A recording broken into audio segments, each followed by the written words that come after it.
El asambleísta Daniel Mendoza, con 77 firmas de respaldo, presentó al Consejo de Administración Legislativa el pedido de inicio de juicio político al contralor Carlos Polit. ¿Por qué cree usted, asambleísta, que Carlos Polit tiene que concurrir a la Asamblea Nacional? Buenos días. Buenos días, Lenín. Buenos días a todos los televidentes. Simple y sencillamente por presunción de incumplimiento de sus funciones. Esa es la causal por la cual se lo está llamando a juicio político al señor Contralor General del Estado, en cumplimiento de la ley y en responsabilidad con los ciudadanos. Como desde la Asamblea Nacional nosotros tenemos que también sumarnos a esta lucha en contra de la corrupción. Yo creo que han sido 10 años de grandes logros en esta lucha permanente en contra de actos de corrupción, y ahora tenemos que dar este paso adicional con un mensaje claro hacia la ciudadanía de que todo acto de corrupción debe ser sancionado. Toda persona que haya, por más pequeño o grande que sea el acto ilícito, tiene que ser perseguido y sancionado. Presunción de incumplimiento de funciones. ¿Qué función? ¿Cuál es la atribución del Contralor que ustedes consideran él ha dejado de acometer?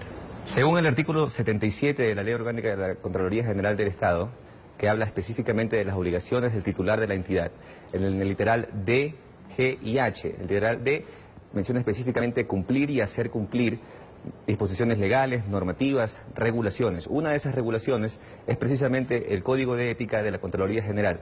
En el artículo 4, literal 1, habla precisamente de no aceptar ningún tipo de corrupción y de no solicitar prestaciones indebidas a terceros. Es decir, si durante el proceso político se demuestra que el Contralor está efectivamente involucrado en el caso de Odebrecht, pues evidentemente habrá incumplido sus funciones.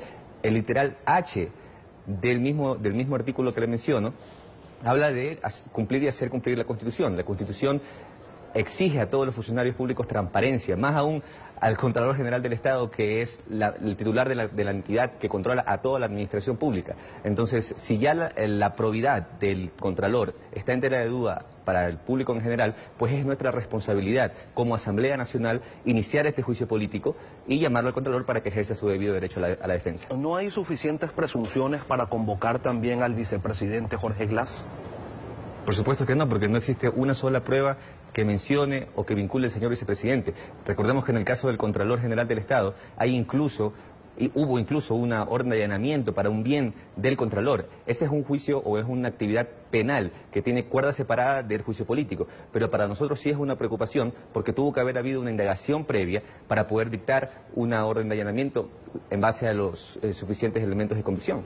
¿A usted no le parece raro que el Contralor haya salido del país días antes de que se lo vinculara a la investigación, días antes de que haya sustituido al subrogante, que haya nombrado a otra funcionaria? ¿No creen ustedes que alguien le avisó lo que se venía?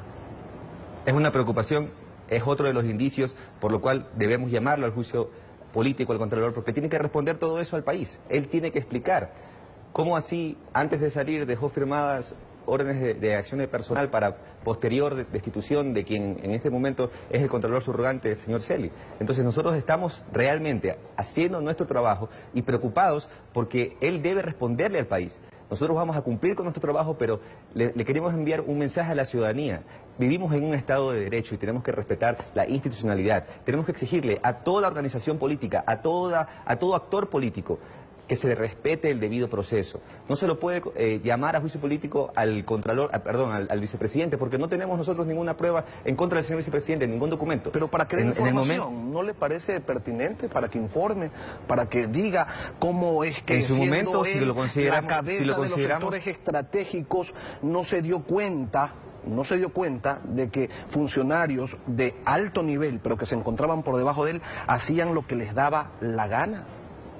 Recordemos que el señor vicepresidente no firmó ningún contrato, es decir, él tenía que tomar las decisiones y para eso se lo delegó. En este momento nosotros no tenemos una necesidad de llamar al señor vicepresidente a rendir ninguna comparecencia. Si se llega a dar la necesidad, pues tenga usted por seguro, y la ciudadanía debe saberlo, se lo convocará, y el señor vicepresidente ha pedido incluso ser convocado. Nosotros tenemos que ir detrás de las sanciones.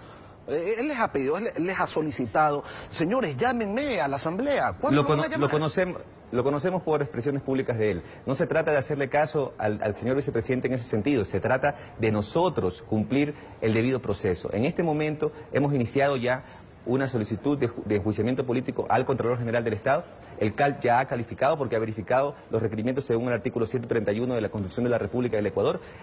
Ya la Comisión de Fiscalización, de la cual soy miembro, ha recibido la notificación y tenemos 5 días para abocar conocimiento y verificar y sustanciar el trámite según el mismo artículo 131 de la Constitución de la República. El debido proceso debe respetarse. A escuchar los criterios de la asambleísta de Alianza País, Partido Socialista, Silvia Salgado, respecto de posibles fugas. Escuchémosla. A partir de las delaciones y de la información de los hechos, que son muchos de ellos de dominio público, que se trataría de una primera fase de la información. A partir de eso, quisiéramos entonces advertir a la propia Fiscalía que se tome las medidas del caso en base a algunas presunciones y en base a lo que tiene que hacer dentro del plano, de la ley y de lo que permite el debido proceso también y las garantías constitucionales. Evite las medidas y ponga las medidas cautelares que impidan especialmente la fuga de aquellos responsables. Después de lo que ocurrió con Carlos Pareja Yanuseli, ¿hay razones para la duda? ¿Considera usted que el fiscal Carlos Vaca debería, como lo solicita Silvia Salgado, emitir medidas cautelares a quienes se está investigando, prohibirles la salida del país, por ejemplo? Nunca afectando el derecho constitucional de presunción de inocencia. Es decir, la oposición se ha encargado de hablar de una lista y ha pedido que se demuestre públicamente una lista, pero no hay tal lista. Lo que hay es una serie de delaciones en donde se hacen referencias a diferentes nombres.